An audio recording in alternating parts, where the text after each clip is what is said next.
주님의 이름으로 사랑하고 축복합니다. 오늘 함께 읽은 이사야서 8장 9절에서 22절의 말씀을 통해서 기다리며 그를 바라보리라 하는 말씀으로 오늘 상고했으면 좋겠습니다. 기다리며 그를 바라본다. 17절에 이사야 선지자가 이야기를 하고 있습니다. 후반부에 나는 기다리며 그를 바라보리라. 시대에 대한 뭐라고 할까요? 권면이라고 할까요? 아니면 외침이라고 할까요? 어쩌면 지금 이 시대가 그런 시대인 것 같습니다. 늘 그래왔던 시대일 수도 있지만 어려운 시국이 있고 어려운 상황들이 있어요. 그러면 그럴 때마다 우리는 어떻게 해야 되느냐? 오늘 읽은 이사야 8장 9절에는 패망하리라는 말씀이 계속 나옵니다. 나라가 패망하고 그리고 쳐들어오는 나라들의 상황을 이야기하고 있죠. 앞에서도 함께 하시는 하나님을 이야기했는데 그러한 것이죠. 그러면 오늘 우리가 다시 한번 주님을 바라보라는 그 권유와 그 간절한 호소에 오늘 우리가 마음을 열고 주님 앞에 나아갔으면 좋겠는데 하나님과 멀어진 부분을 더 가까이 해야 된다라는 것이죠. 9절의 말씀은 패망하리라 허리를 동이라 끝내 패망하리라 끝내 패망하리라. 이렇게 하나님을 바라보고 있어야 되는 백성들이었는데 이방 민족들이 쳐들어와서 과연 살아남을 수 있을까? 굉장히 어려운 시국이었습니다. 그리고 쳐들어온 이방 민족은 끝내 너희는 패망할 거다라는 말씀이 사실은 위로가 되는 말씀인데 왜 패망하는 저들을 바라보고 이스라엘은 살아남을까? 10절의 말씀에는 너희는 계획하라 그러나 끝내 이루지 못하리라 말씀 속에서 그리고 하나님이 함께 하시는 것을 이야기하죠. 우리는 그리고 저들은 특별히 이방이 쳐들어온 이방이 멸망하는 것 가운데서도 깨달아야 되는 것이 있었는데 그것은 바로 누구의 힘으로 살아가고 있는가? 오늘 누구인가라는 그 정체성을 깨닫는 것이 굉장히 중요합니다. 신구원 교수님의 니고데모의 안경이라는 이 책에 보면 이 세계관이 바뀌어야 되는 것을 보게 됩니다. 특별히 이제 요한복음의 니고데모라는 사람이 처음에는 밤에 찾아오고 그러다가 이 세상의 눈치를 보고 세상적인 세계관으로 살아가다가 기독교적 세계관을 갖춰가는 과정을 바라보고 마지막에는 예수님이 죽었을 때 장사 지내는 니고데모가 되는데 어떻게 그렇게 그가 변해가느냐 3단 변화를 거쳐가느냐 이 기독교적 세계관을 가는데 중요한 렌즈가 있는데 그게 바로 창조 타락 구속이라고 말합니다. 가장 먼저는 그 내가 누구냐에 따라서 세상에서가 아니라 난 하나님에 의해서 지음받은 창조됐다라는 것을 깨달았을 때 우리는 기독교적 세계관을 갖기 시작한다는 것이죠. 우리도 굉장히 중요한 이야기입니다. 저들은 그래요. 마치 자신의 생명이 자기에게서 온 것 같고 자기들이 무기를 가지고 자기들이 어떤 힘과 권력이 있고 물질이 있으면 내가 어느 나라든 정복도 할 수 있고 빼앗을 수도 있고 힘의 논리로 이길 수 있다고 얘기하는 것 같죠. 그러나 절대 아니다라는 것입니다. 왜 저들이 패망하고 세상이 왜 무너집니까? 바로 그것 때문이에요. 내가 어디서 왔는가, 내 생명이 누구로부터 공급됐는가라는 것을 모르면 무너진다라는 것입니다. 오늘 말씀에 10절에 보니까 저들의 패망 그리고 이스라엘이 살아남은 이후 10절 끝에 하나님이 우리와 함께 계심이라. 생명을 공급해 주시는 분이 누구신지 우리를 창조하시는 분이 누구신지 창조하신 분이 누군지 그러면 결국 저들이 무너지는 것을 볼 때 무엇을 해야 되냐 멀어졌던 하나님과 그 생명 되시는 주님과 가까워져야 된다는 것이죠. 말씀드린 렌즈는 창조 타락 구속입니다. 과연 누가 구속해 주시고 구원해 주실 것인가 바로 하나님이라는 걸 깨달을 때는 세상 가치관이 변해지는 것이죠. 바로 우리가 소중히 여기는 기독교적 세계관이 열리는 것입니다. 구원과 평안은 하나님께로부터 온다는 것을 기억했으면 좋겠습니다. 그러면 세상에서 말하는 것은 뭐예요? 세상에 생명을 주지 않았다. 그러나 오늘 우리가 무슨 문제를 가지고 있냐면 세상을 두려워한다라는 거예요. 세상에 가진 것들, 세상의 힘, 그 논리들을 두려워해요. 그러나 하나님이 말씀하는 건요. 이제 11절부터 하나님을 대적하는 그 사람들 결코 두려워할 필요가 없다는 메시지를 던져줍니다. 11절에 그 백성, 이 백성의 길로 가지 말라 이 얘기를 하고 있고요. 12절에 반역자가 다 있다. 그리고 두려워하지 말고 놀라지 말라는 메시지가 분명하게 12절에 전달되고 있습니다. 그러니까 이방인들이 가는 길, 하나님을 대적하는 자들이 가는 길, 그 세상에 두려워하는 것들 두려워할 필요 없다, 놀랄 필요 없다라는 겁니다. 그럼 누구를 두려워해야 되느냐? 13절에 말씀합니다. 만군의 여호와 그를 너희가 거룩하다고 그를 너희가 두려워하고 무서워할지라. 결국요, 누구를 두려워해야 되느냐? 하나님은 분명하게 이야기를 계속해서 그 백성들에게 하고 계십니다. 14절과 15절에서는요, 하나님께서는 이스라엘과 유다, 남북으로 분열된 그 민족인데, 그럼에도 그들에게 하나님이 걸림돌이 된다라고 말씀하는 이유는 무엇이냐면, 그들이 하나님을 버렸기 때문에 하나님의 말씀과 율법을 버린 것이 결국 의지하고 의뢰해야 될 분, 생명의 공급을 이어받아야 될 분을 등지면 뭐라고 말합니까? 여기는 올무가 된다고 함정, 14절 끝에 예루살렘 주민에게서는 함정과 올무가 되시리니 이렇게 말합니다. 반석으로 든든히 서야 될 하나님을 경배하지 않고 저 세상을 두려워하고 있다면 그렇게 된다. 이렇게 말씀을 하고 있는 것입니다. 그러니까 하나님을 경배하는 백성들은 하나님을 온전히 경배하며 그 말씀에 순종을 해야 된다는 것이죠. 과연 하나님은 어떤 분이신지를 다시 우리도 재해석해야 될 때가 됐다. 저들도 아까 말씀드린 그 니고데모 안경에서 보면 인간과 세상은 창조 다음에 무엇이었습니까? 순서는 창조, 타락, 구속이에요. 창조하신 하나님은 뭐냐면 타락, 거부, 거절하고 그 죄로 말미암아 타락해요. 그런데 구속이죠. 오직 하나님에게서만 구원과 구속이 나오고 있다는 것을 알아야 된다는 것입니다. 오직 여호와를 우리가 기다리며 바라보라. 이제 이 선지자 이사야가 메시지를 저 백성들에게 던지고 우 백성들에게 던지면서 말하는 것이 바로 그것입니다. 16절에 증거의 말씀을 싸매며 율법을 내 제자들 가운데서 봉함하라. 그리고 17절에 그들이 듣든지 듣지 않든지 그리고 하나님이 징계와 심판이 결정됐다 할지라도 오늘 이사야 선지자는 말합니다. 나는 여호와를 나는 기다리고 바라리라.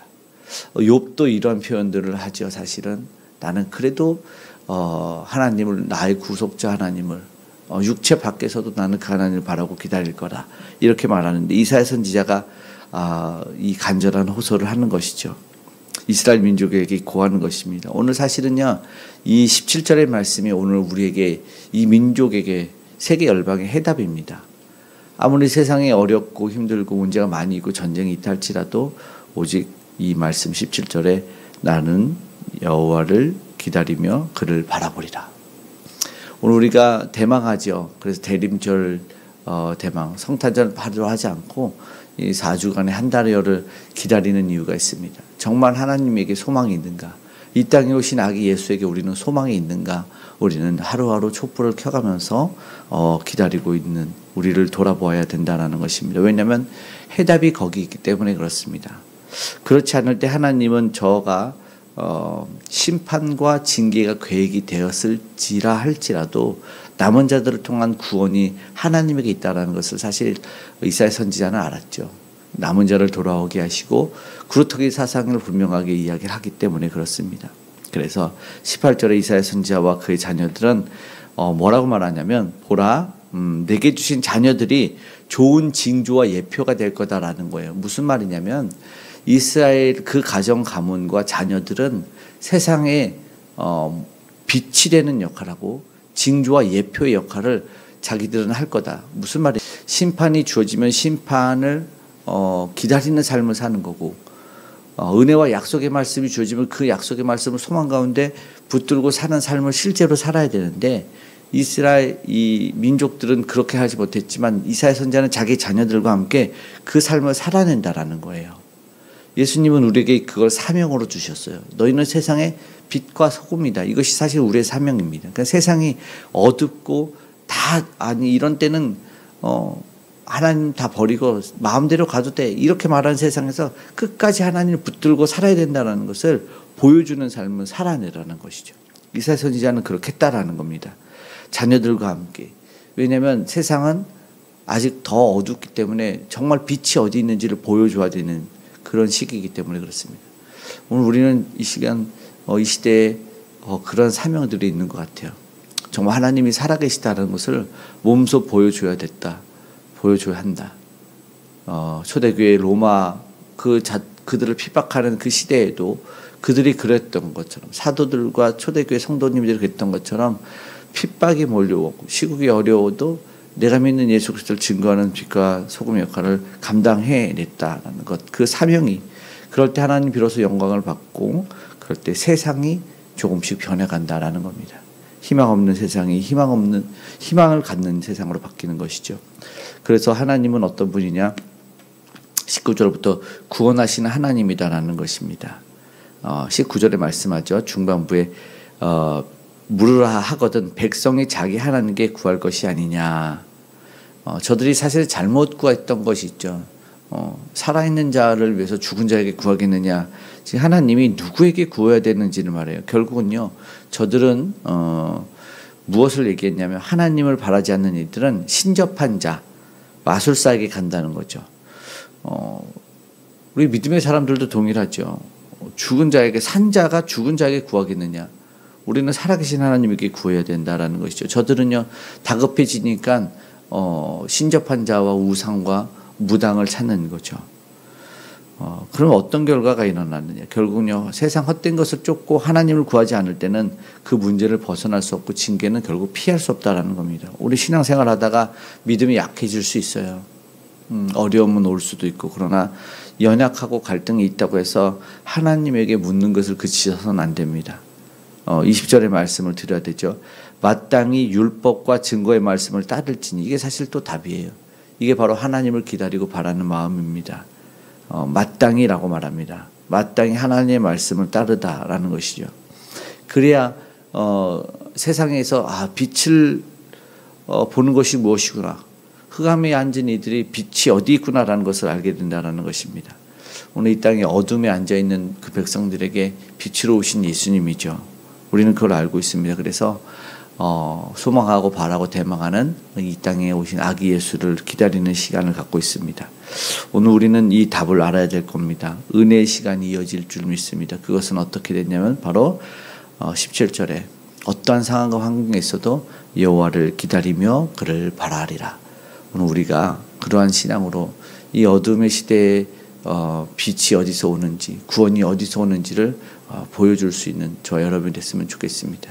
힘들고 어렵고 곤고한 이들이 희망을 갖고 있을 수 있도록, 소망의 빛을 볼 수 있도록 오늘 우리가 끝까지 주님을 바라보는 신앙 안에서 내가 먼저 머물기를 기도했으면 좋겠습니다. 아멘. 기도하겠습니다. 사랑의 아버지 하나님, 주님을 바라보며 기다리는 그 믿음의 삶을 우리가 먼저 살아내기 원합니다. 약속의 말씀을 붙들고 살아가기를 원합니다.